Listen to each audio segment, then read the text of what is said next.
I got some flightless fruit flies for my ants for the first time yesterday, and figured it would be a good time to make a video of giving some to them, seeing it's Thanksgiving.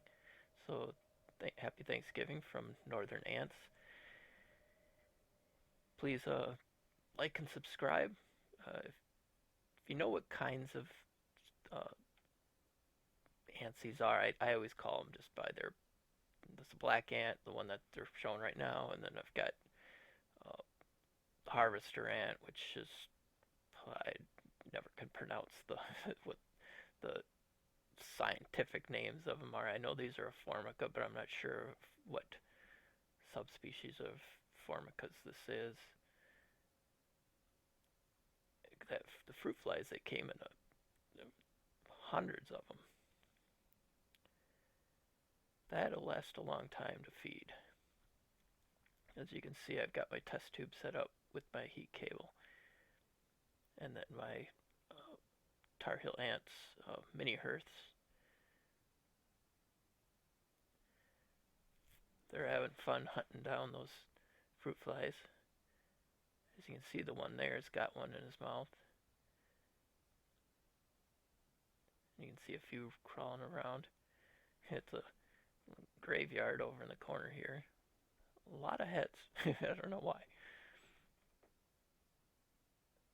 This one here, he's got one in his mouth already, and he's trying to grab another one. Got more than he can bite off, but oh, there. No, he dropped the one. Yep, one got away. But he goes back and grabs this one again to take back into the nest.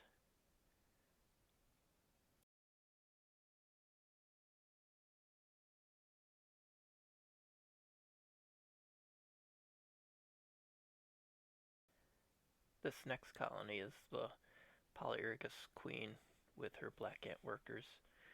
I gave them a couple of the fruit flies too, but they they don't come up top very often to hunt. As you can see, it's a really cool looking queen. It's got needle sharp jaws that she uses for killing the black ant queen and taking on her scent so she can take over their colony.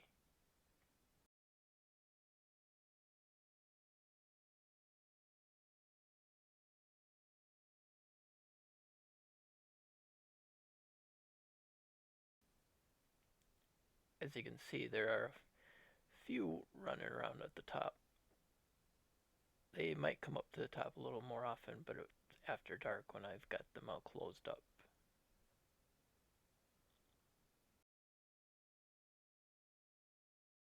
This is my black ant colony with Formica.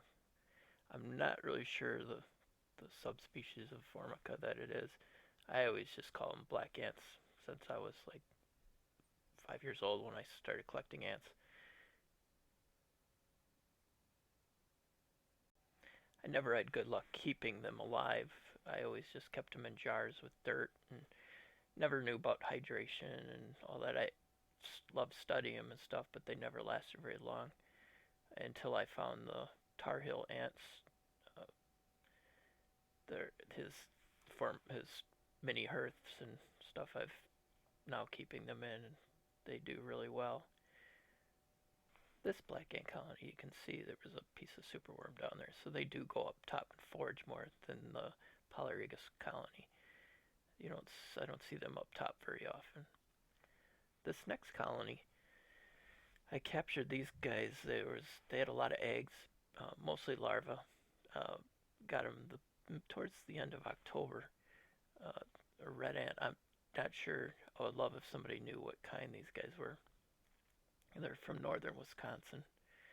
Uh, they had a lot of larvae and pupa and stuff, and a lot of them turned into being, well, not a lot of them, but some turned into elites, females, and I noticed one or two male pupa in there that are getting ready to hatch, and very large groups of eggs, which is more likely the workers laying eggs, because I didn't see a queen.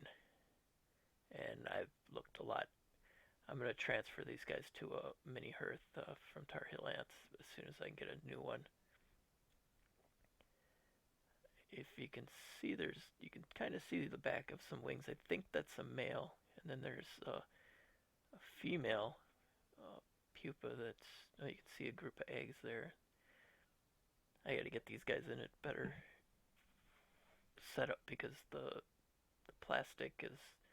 This is a homemade one that I had made. I've used plaster and poured it and cut out the chambers and stuff, and it's hard to see through, hard to film, but you can see the larvae and the eggs and stuff.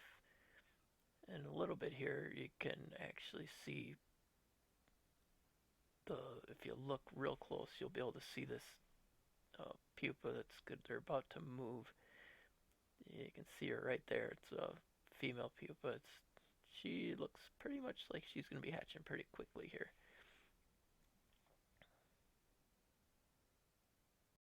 My harvester ant colony, which you're seeing now, there's a queen. They had 3 workers when I got them. It's been, I got them, when did I get, the end of August, I think it was, from Tar Heel Ants. If you go back, I got videos from the day one, and you can watch the progress. I usually film every couple days, every 3 days or so, short update videos. So if you would like to keep up to date with how the colony is progressing, just subscribe to the channel and hit the bell icon, and you'll be able to keep up with them. If you go to my channel, you'll be able to, you know, see all the different stages of the colony over the last couple months, the progress of the larva, and as you can see, there's quite a few newly hatched workers.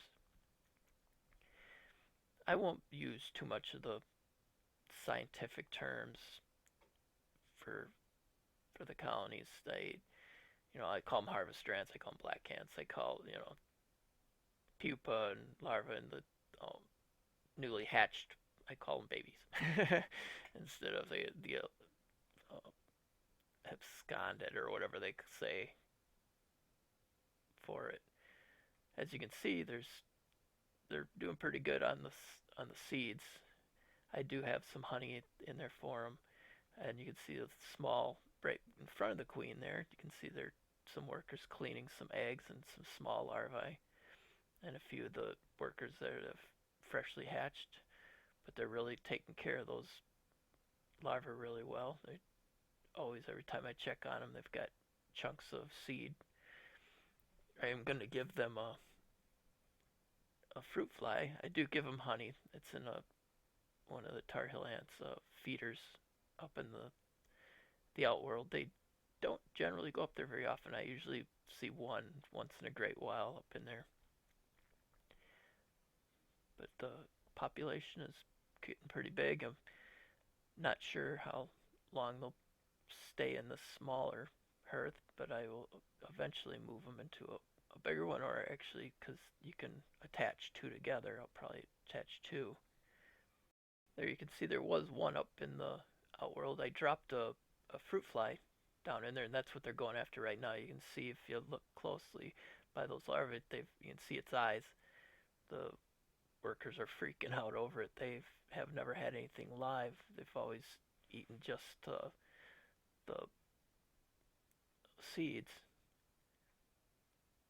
So once they catch it, they will take it up and feed it to the larva. I won't feed them live food very often. I like the fact that they live on seeds really well, because then you don't have the concern of mold and things like that. The colony seems to be doing really well on seeds, so just don't play around with something that works, I guess. But dropping the fruit fly in there, as you can see, it really got the colony in an uproar. So it's best to leave well enough alone. But I figured I'd give them one for Thanksgiving, when their Thanksgiving meal. So thank you so much for watching. if you made it all the way to the end, I really appreciate your sticking with the video and keeping up to date with the girls, and hopefully this colony will keep thriving and I'll be able to keep uploading. And as you can see, so they've got the fruit fly there on the water tower, chewing on it, getting it ready to feed to the larva. Have a great Thanksgiving, and thanks for watching. Like and subscribe. Have a great night.